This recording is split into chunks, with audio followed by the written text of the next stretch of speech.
आप सभी के लिए एक नई नोटिफिकेशन का अनाउंसमेंट किया गया है। यहाँ पर आप देखेंगे बहुत सारी पोस्ट है, जूनियर एग्जीक्यूटिव, सीनियर इंजीनियर, है ना, बहुत सारे अलग अलग डिपार्टमेंट्स में इन पोस्ट का अनाउंसमेंट किया गया है। पोस्ट एंड वैकेंसीज के साथ साथ यहाँ पर सैलरी भी लिखी हुई है, 30,000 से लेकर 1,20,000, 60,000 से लेकर 1,80,000, यानी कि इनिशियल पे भी बहुत अच्छा और मैक्सिमम जो सैलरी आपकी जाएगी वो भी 2 लाख के आसपास पहुंचेगी। ठीक है, तो ये जो वैकेंसी है ये निकाली गई है HPCL राजस्थान रिफाइनरी लिमिटेड के अंडर, जो कि एक जॉइंट वेंचर है Hindustan petroleum corporation limited and government of Rajasthan का। तो यहाँ पर ये वैकेंसी निकाली गई है। कौन कौन से पोस्ट है वो एक बार देख लेते हैं। जूनियर एग्जीक्यूटिव केमिकल, है ना, ये डिपार्टमेंट्स अलग अलग हैं। ठीक है, senior engineer process refinery, senior engineer process petrochemical, refinery petrochemical, of site and planning, है ना, ये सारी चीजों पर, ये सारी डिपार्टमेंट्स पर आपकी वैकेंसीज आई हैं। सैलरी 80,000 से 2,20,000 तक भी जा रही है, यानी कि मैक्सिमम जो आपकी सैलरी होगी वो 2,20,000 तक भी जा सकती है। लेकिन कुछ पोस्ट में एक्सपीरियंस मांगा गया है, कुछ पोस्ट में एक्सपीरियंस नहीं मांगा गया है। ठीक है, एज लिमिट दी गई है, मैक्सिमम एज लिमिट जो होगा जूनियर एग्जीक्यूटिव केमिकल के लिए वो 25 होगा, है ना, ईयर लिखा हुआ है वो 25, लास्ट वाला आप देखेंगे section. Senior engineer process refinery के लिए 34 ईयर होगा। इस तरीके से सारे जितने भी आपके पोस्ट दिख रहे हैं उनके लिए एज लिमिट यहाँ पर लिखी गई है, 25 ईयर, 34 ईयर, 42 ईयर, 42 ईयर, यानी कि एज लिमिट भी मैक्सिमम अच्छी खासी रखी गई है। मेनली मेजोरिटी में जो एज लिमिट है वो 42 ईयर है। तो अगर आपकी उम्र 42 ईयर या उससे कम है तो आप इसके कई पोस्ट्स के लिए फॉर्म भर सकते हैं। ठीक है, सैलरी देख लीजिए, ये सैलरी स्ट्रक्चर वगैरह सारा कुछ बताया गया। अब बात आती है इंपॉर्टेंट डेट्स की कि आप कब से कब तक फॉर्म भर सकते हैं। तो आप 20 मार्च 2024 से लेकर 15 अप्रैल 2024 तक फॉर्म भर सकते हैं, यानी फॉर्म भरना शुरू हो चुके हैं। 15 अप्रैल तक आपके फॉर्म जो है वो भरे जाएंगे। अब बात आती है एजुकेशनल क्वालिफिकेशन की। बहुत सारी पोस्ट है, अलग अलग पोस्ट है, एक एक करके एजुकेशनल क्वालिफिकेशन देखेंगे तो वीडियो बहुत लंबा हो जाएगा, इसलिए कुछ पोस्ट के एजुकेशनल क्वालिफिकेशन मैं बता दे रही हूँ, कुछ पोस्ट के आप खुद इस नोटिफिकेशन को डाउनलोड करके डिटेल में पढ़ सकते हैं। ठीक है, देखिए जूनियर एग्जीक्यूटिव केमिकल डिपार्टमेंट में जो पोस्ट निकली है इसके लिए क्वालिफिकेशन डिप्लोमा मांगा गया है केमिकल इंजीनियरिंग में या पेट्रोकेमिकल इंजीनियरिंग में या केमिकल इंजीनियरिंग फर्टिलाइजर में या chemical engineering plastic and polymer में। यानी कि अगर आपने केमिकल इंजीनियरिंग में डिप्लोमा किया है किसी भी फील्ड में तो आप इसके लिए अप्लाई कर सकते हैं, या फिर अगर आपने केमिस्ट्री के साथ बीएससी किया है, ठीक है, बीएससी ऑनर्स करते हैं ना, उसमें एक सब्जेक्ट अगर आपका केमिस्ट्री रहा है तो भी आप इस फॉर्म को भर पाएंगे। ठीक है, एसेंशियल फिजिकल फिटनेस क्राइटेरिया भी रखा गया है, फिजिकल फिटनेस क्राइटेरिया भी अगर आप यहाँ पर देखेंगे तो वो भी दिया गया है। ठीक है, अब देख लेते हैं अगली पोस्ट के लिए। सीनियर इंजीनियर प्रोसेस रिफाइनरी में नंबर ऑफ वैकेंसीज 14 है। इसमें 4 year full time regular engineering course अगर आपने किया, यानी बीई या फिर बीटेक अगर आपने किया 4 साल का इन chemical with 60% aggregate percent of all semesters for unreserved OBC EWS candidates, यानी 60% अगर आपका जो मार्क है ना, वो हर एक कैंडिडेट का हर एक सेमेस्टर में आया है जो कि जनरल ओबीसी या ईडब्ल्यूएस कैटेगरी से बिलोंग करते हैं, और एससी एसटी से अगर आप बिलोंग करते हैं तो 50% मार्क्स अगर आपके एग्रीगेट आए हैं सभी सेमेस्टर्स में तो आप ये फॉर्म भर पाएंगे। ठीक है, लेकिन इसमें एसेंशियल वर्क एक्सपीरियंस मांगा गया, minimum 6 year of post qualification, relevant work experience in operation technical process division in a refinery sector. मैंने बताया था कुछ पोस्ट में एक्सपीरियंस है, कुछ पोस्ट में एक्सपीरियंस नहीं मांगा गया है। ठीक है, सीनियर इंजीनियर प्रोसेस पेट्रोकेमिकल के लिए नंबर ऑफ वैकेंसीज 11 है।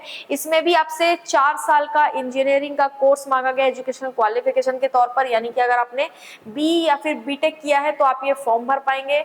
इसमें एजुकेशनल क्वालिफिकेशन के साथ साथ 6 साल का आपसे जो है एक्सपीरियंस भी मांगा गया है। ठीक है, तो 6 साल का एक्सपीरियंस रिलेवेंट फील्ड में अगर आपके पास है तो ही फॉर्म भरेंगे। सीनियर मैनेजर प्रोसेस रिफाइनरी के लिए 7 वैकेंसीज है। इसमें भी बीई या फिर बीटेक अगर आपने फुल टाइम का किया है 4 साल का कोर्स तो फॉर्म भर पाएंगे, लेकिन एक्सपीरियंस जो है वो 12 साल का मांगा गया पोस्ट क्वालिफिकेशन, यानी क्वालिफिकेशन के बाद, पढ़ाई के बाद अगर आपने 12 साल काम किया है उसी फील्ड में उसी सेक्टर में तो ही आप ये फॉर्म भर सकते हैं। सीनियर मैनेजर प्रोसेस पेट्रोकेमिकल, देखिए कोड अलग अलग है सबके, तो कोड के हिसाब से देखेंगे, ऐसा नहीं कि नाम सेम लग रहा है तो सेम चीज ही रिपीट हो रही, कोड अलग अलग है सबके। ठीक है, नंबर ऑफ वैकेंसीज 5 है। 4 साल का अगर आपने बीई बीटेक का कोर्स किया तो ये फॉर्म भर पाएंगे, यानी कि मेनली उन बच्चों को यहाँ पर प्रायोरिटी दी जा रही है जिन्होंने 4 साल का बी या फिर बीटेक का कोर्स किया है या फिर ग्रेजुएशन किया है या डिप्लोमा किया है जिसमें केमिस्ट्री सब्जेक्ट रही हो, ठीक है।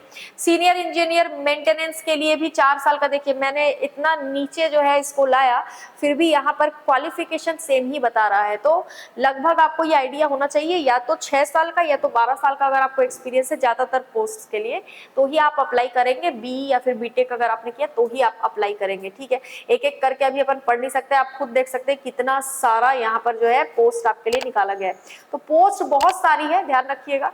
अब देख लेते हैं यहाँ पर और क्या क्या दिया हमारे जानने के लिए। तो आपकी शॉर्ट लिस्टिंग यानी कि आपका जो सिलेक्शन प्रोसीजर होगा वो किस तरीके का होगा, तो यहाँ पर देखेंगे multi stage selection process will be comprise of computer based test, है ना, पहले कंप्यूटर बेस्ड टेस्ट, फिर स्किल टेस्ट और पर्सनल इंटरव्यू भी आपका होने वाला है।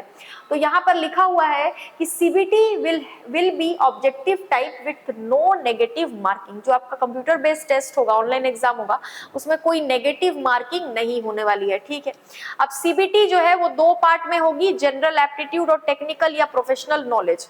अब यहाँ पर आप देखेंगे computer based test elimination round, इसमें technical professional knowledge 50% qualifying for all categories. यहाँ पर आप देखेंगे skill test elimination round, minimum qualifying marks to be obtained, ये दिया गया है 40% for UR and EWS, 33% for SC ST, है ना, यहाँ पे दिया है। पर्सनल इंटरव्यू भी आपका होने वाला है। ये तीनों पार्ट आप कंप्लीट करेंगे, स्टेजेस आप जो है पार करेंगे, उसके बाद ही आपका सिलेक्शन होगा, ठीक है। अब आगे देख लेते हैं और क्या क्या आपके लिए थोड़ा सा जरूरी है। तो वही सैलरी स्ट्रक्चर दिया है कोड के हिसाब से, सैलरी स्ट्रक्चर तो हमने ऊपर ही देख लिया था। ध्यान रहे अगर आप खुद इस नोटिफिकेशन को डाउनलोड करना चाहते हैं तो ये वेबसाइट दी है www.hrrl.in।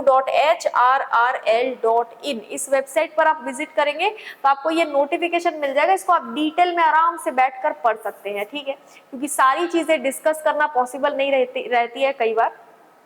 एग्जामिनेशन फीस की अगर हम बात करें तो यहाँ पर आप देखोगे एससी एसटी और दिव्यांग कैंडिडेट्स जो है उनको कोई फीस नहीं देनी है, उनको कोई भी फीस नहीं देनी है, उनको फीस से बाहर रखा गया है।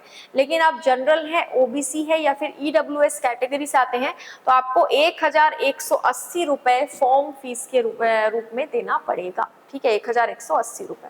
तो ये जो फॉर्म है ये जो नोटिफिकेशन है इसमें क्या क्या था, तो अगर हम शॉर्ट में समझे, राजस्थान में यहाँ पर वैकेंसी निकाली गई है, एचपीसीएल और गवर्नमेंट ऑफ राजस्थान का जो वेंचर है उसके अंडर। इसमें आपने बी या फिर बीटेक अगर किया हो या फिर आपने अगर ग्रेजुएशन किया हो जिसमें केमिस्ट्री सब्जेक्ट रहा हो तो फॉर्म भर पाएंगे। एक्सपीरियंस भी मांगा गया है, एज लिमिट भी अच्छी खासी आपने देखी। साथ में फॉर्म की फीस जो है वो एससी एसटी को नहीं देना है, दिव्यांगों को भी नहीं देना है। जनरल, ओबीसी और ईडब्ल्यूएस कैंडिडेट्स को एग्जाम फीस के रूप में 1180 देना है। इसमें जो आपका सिलेक्शन प्रोसीजर होगा उसमें रिटन टेस्ट होगा, स्किल टेस्ट होगा और इंटरव्यू होगा, बाद में आपका सिलेक्शन होगा, ठीक है। तो आज के लिए इतना ही। मिलते हैं अगले वीडियो में। किसी भी तरह का डाउट या कंफ्यूजन हो तो आप मुझे कमेंट बॉक्स में पूछ सकते हैं। Thank you so much.